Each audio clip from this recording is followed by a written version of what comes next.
भाई इस मैच को अगर लैडर मैच की बजाय हड्डियां तोड़ने वाला मैच कहा जाए तो बिल्कुल भी गलत नहीं होगा, क्योंकि आज के मैच में कुछ ऐसा ही हुआ। रॉयल रंबल 2025 को किक ऑफ किया गया स्टेफनी मैकमैन की तरफ से। नॉर्मली बड़े इवेंट्स को ट्रिपल एच किक ऑफ करते हैं, लेकिन अब स्टेफनी मैकमैन की वापसी हो चुकी है। इन्होंने कहा कि ये biggest royal rumble of all time है, क्योंकि आज के शो में 70,000 से भी ज्यादा क्राउड मौजूद है। स्टेफनी मैकमैन के बाद आया शो का पहला मैच, वुमेन्स रॉयल रंबल। इस मैच में 4 धमाकेदार रिटर्न्स हुए हैं। अगर हम डिटेल्स में जाएं तो नंबर 1 एंट्री हुई थी इयो स्काई की, और इनका सामना करने आई नंबर 2 पर लिव मॉर्गन। आज के रोल रंबल में एक बात नोटिस करने वाली थी कि जो रोल रंबल का काउंटडाउन होता है, ग्राफिक्स, उसको मुकम्मल तौर पर चेंज कर दिया गया। सारी डिटेल्स वहां पे बयान की जा रही थी। डिटेल्स के साथ सब दिखाया जा रहा था कि कितने सुपरस्टार एक्टिव हैं, कितने एलिमिनेटेड, और कौन सी नंबर एंट्री आने वाली है। रैम भी बहुत बड़ा था। आई डोंट थिंक कि मैंने रॉयल रंबल की हिस्ट्री में इतना बड़ा रैम पहले कभी देखा है। वापस मैच की अगर हम बात करें तो एनएक्सटी की लैश लेजेंड आज के रॉयल रंबल मैच में औरतों की ब्रॉक लेसनर लग रही थी। एक के बाद एक सुपरस्टार्स को पटके जा रही थी। फिर सोनिया डेविल के ग्रुप ने अपनी ही गुंडागर्दी शुरू कर दी। इन्होंने मिलकर सबको धोया, लेकिन इनको फिर एलिमिनेट किया बेली और इयो स्काई ने। 20 एंट्रीज तक तो सब नॉर्मल रहा, लेकिन जैसे ही 21 नंबर की एंट्री हुई तो हमें बड़ा रिटर्न देखने को मिला अलेक्सा ब्लिस का। तो बहुत दिनों से इनके रिटर्न्स का टीस छिड़ रहा था, तो फाइनली आज ये रिटर्न कर चुकी हैं और इनको क्राउड ने वेलकम बैक के चांस लगा के इनको वेलकम किया। कुछ टाइम गुजारने के बाद अलेक्सा ब्लिस को फिर लिव मॉर्गन ने एलिमिनेट कर दिया। इसके बाद एक और शॉक देने वाला रिटर्न हुआ नंबर 25 की एंट्री पे ट्रिश स्ट्रैटस का। दिस इज ऑसम चांस के साथ क्राउड ने ट्रिश स्ट्रैटस को भी वेलकम किया। फिर नंबर 27 पे आज के रॉयल रंबल मैच का सबसे बड़ा रिटर्न हुआ द क्वीन चार्लेट फ्लेयर का। इन्होंने रेड आउटफिट पहना हुआ था और आज ये परफेक्ट शेप में नजर आ रही थी। ट्रिश स्ट्रैटस को फिर एलिमिनेट किया नाया जैक्स ने। देन नंबर 30 पे एक और मैसिव रिटर्न हुआ निकी बेला का। देन ऐसा मूवमेंट भी आया जब सारी सुपरस्टार्स ने मिलकर नाया जैक्स के ऊपर अटैक शुरू कर दिया, इनको एलिमिनेट करना चाहा, क्योंकि ये पूरे रॉयल रंबल में सबसे ज्यादा जानदार थी। लेकिन नाया जैक्स फिर भी सब पे भारी पड़ गई। लास्ट में फिर 3 सुपरस्टार रह गई, नाया जैक्स, शार्लेट फ्लेयर और एनएक्सटी की रॉक्सिन पेरिस। नाया जैक्स भी एलिमिनेट हो गई और आखिर में फिर रॉक्सिन पेरिस को शार्लेट फ्लेयर ने मुंह के ऊपर किक मार के एलिमिनेट किया, और ये वुमेन्स रॉयल रंबल 2025 की विनर बन गई है। अब ये हेडलाइन करेंगी रेसलमेनिया 41 का मेन इवेंट। इसके बाद हमें टैग टीम एक्शन देखने को मिलता है। मैच होता है 2 out of 3 falls, MCMG versus DIY. ये मैच पहले तो 1-1 के साथ बराबर रहा, लेकिन जब आखिरी फॉल रह गया था तब एंट्री कर दी द स्ट्रीट प्रॉफिट्स ने। इन्होंने बिसाकी के साथ अटैक किया एमसीएमजी के ऊपर, और इसका फायदा उठाया डीआईवाई ने। विन के साथ तीसरा फॉल इन्होंने विन कर लिया। लेकिन इस विनिंग सेलिब्रेशन के बाद स्ट्रीट प्रॉफिट्स ने उसी बिसाकी के साथ डीआईवाई की भी बैंड बजा दी। के बाद आता है undisputed WWE championship ladder match, Cody Rhodes versus Kevin Owens. भाई इस मैच को अगर लैडर मैच की बजाय हड्डियां तोड़ने वाला मैच कहा जाए तो बिल्कुल भी गलत नहीं होगा, क्योंकि आज के मैच में कुछ ऐसा ही हुआ। आज लैडर्स का सही इस्तेमाल हुआ। लैडर्स पे पटक पटक के मारा गया एक दूसरे को। छोटी बड़ी दरमियानी सब लैडर्स के वार्स किए गए। यहाँ तक कि ऐसा सीन भी हमें देखने को मिला जब कोडी रोड्स बेल्टों को पकड़ के रिंग में लटकते हुए नजर आए। इस मैच में 2 ऐसे मूव्स हुए हैं जिन्होंने दिल हिला के रख दिया।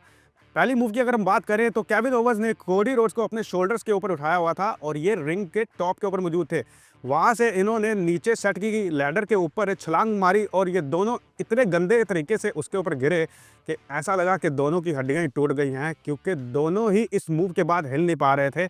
सब ऑफिशियल्स आ गए, सब परेशान हो गए, सब ने चेकिंग की कि क्या तुम दोनों ओके हो, और दोनों ने ओके किया और उसी के बाद मैच जारी हुआ। उसके बाद दूसरी मूव की अगर हम बात करें तो अनाउंस टेबल के ऊपर कोडी रोड्स ने केविन ओवेंस को उठाया हुआ था और नीचे लैडर सेट की हुई थी और उसके ऊपर फेंका कोडी रोड्स ने केविन ओवेंस को, और ये इतने गंदे तरीके से गिरे कि लैडर ही टूट गई और केविन ओवेंस गर्दन के बल उल्टे गिरे के गिरे रह गए। इसका फायदा उठाया फिर कोडी रोड्स ने। इन्होंने लैडर के ऊपर चढ़ के दोनों टाइटल्स उतार लिए और इस मैच को विन कर लिया। This was one of the best match in WWE history. Kevin Owens और कोडी रोड्स, आप दोनों को भाई सलूट है। लास्ट में आया फिर main match, men's royal rumble. इस मैच में नंबर 1 एंट्री बनी WWE hall of famer Rey Mysterio ने, और इनका सामना करने आए नंबर 2 पर पेंटा। तो रे मस्टीरियो और पेंटा का आमना सामना किसी ड्रीम मैच से कम नहीं था। एक ही फाइट के दौरान रे मस्टीरियो ने पेंटा को बाहर फेंका और इन्होंने रस्सी पकड़ी हुई थी और वहां पे देखा जा सकता था कि शायद पेंटा के दोनों पांव फ्लोर पे टच हो चुके थे, लेकिन WWE ने किसी भी तरह इसको कवर रखा। यहाँ तक कि इसका रिप्ले भी नहीं दिखाया। अगर हम इसको देखें तो यहाँ पे दोनों पांव पेंटा के टच हो गए हैं, लेकिन WWE ने पेंटा को कैरी करना था, इसी वजह से ये रिंग में ही रहे और इन्होंने अच्छी परफॉर्मेंस भी थी। मैच के दौरान कार्मेलो हेस को ब्रॉन ब्रेकर ने एलिमिनेट किया और इसका गुस्सा कार्मेलो हेस ने ऐसे निकाला कि 8 नंबर एंट्री पे अकीरा टोजावा आ रहे थे और इनके ऊपर इन्होंने अटैक कर दिया। ट्रिपल एच मौके पे मौजूद थे फिर बैक स्टेज पे और इसकी रिप्लेसमेंट की गई और वहां पे खड़े हुए थे आइशो स्पीड। ट्रिपल एच ने कहा कि हमारा सुपरस्टार इंजर्ड है, इसी वजह से अब तुम्हें जाना होगा, जाओ। और आइशो स्पीड ने मौके का फायदा उठाया और ये रैम से भागते आए रिंग में और इनको फिर पड़ा जोरदार स्पीयर ब्रॉन ब्रेकर की तरफ से और ये फिर रिंग से बाहर हुए। फिर एंट्री नंबर 12 हुई और ये थे जैकब फातू और इन्होंने आके तो रिंग की सफाई कर दी, 3 एलिमिनेशंस की। नंबर 15 फिर शॉकिंग एंट्री थी, TNA के चैंपियन जो हेनरी ने अपनी एंट्री कर दी। फिर एक और शौक आया जब 16 नंबर पे आए रोमन रेंस और इन्होंने 4 एलिमिनेशंस कर दी, इंक्लूडिंग TNA के चैंपियन, इनको भी रोमन रेंस ने बाहर कर दिया। रोमन रेंस का फिर आमना सामना हुआ जैकब फातू के साथ और इनकी फाइट का मोमेंट भी सबने विटनेस किया। 17 पे आए फिर ड्रू मैकिंटायर और फिर ड्रू मैकिंटायर और रोमन रेंस का क्लैश हुआ। मैकिंटायर एंड जैकब फातू ने फिर पार्टनरशिप कर ली, इन दोनों ने मिलके रोमन रेंस के ऊपर अटैक करना शुरू कर दिया, इनको इन्होंने टारगेट किया। फिर 21 नंबर पे एक और हमें सरप्राइज मिला एजे स्टाइल्स की सूरत में। एजे स्टाइल्स ने अपना रिटर्न किया। तो 2-3 दिन पहले ही मैं प्रेडिक्ट कर रहा था कि एजे स्टाइल्स आने वाले हैं, तो फाइनली वो आज आ गए।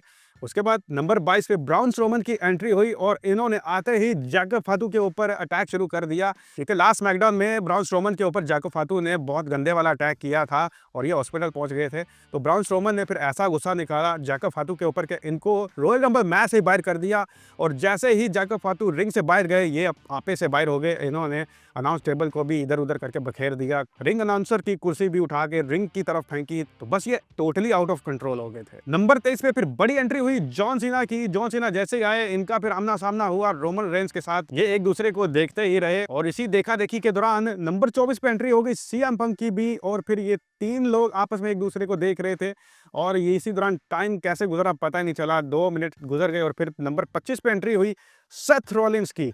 सेथ रॉलिंस ने आते ही सीएम पंक के ऊपर अटैक शुरू कर दिया और फिर जॉन सीना और रोमन रेंस आपस में फाइट करना शुरू हो गए। तो नंबर 25 के बाद ऐसा मूवमेंट था कि रिंग में सारे सुपरस्टार्स ही बड़े सितारे थे, तो इसको अगर हम ऑल स्टार मूवमेंट कहें तो बिल्कुल भी गलत नहीं होगा।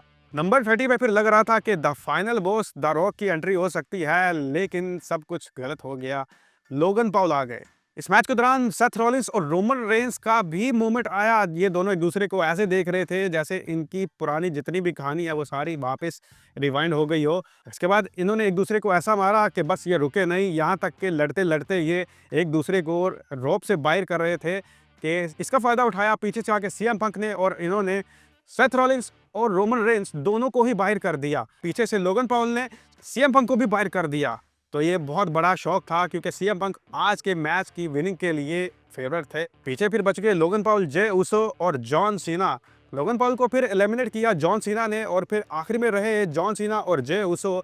जे उसो ने फिर जॉन सीना को भी बाहर कर दिया और आज एक बहुत बड़ा अपसेट हो चुका है। जे उसो ने मेंस रॉयल रंबल 2025 का मैच विन कर लिया है। अब ये रेसलमेनिया के ग्रैंड स्टेज पे मेन इवेंट को हेडलाइन करेंगे। तो आज के लिए इतना ही। आपकी सबको लेके क्या राय है कमेंट बॉक्स में जरूर शेयर कीजिए। मिलते हैं अगले वीडियो में। सी यू नेक्स्ट टाइम।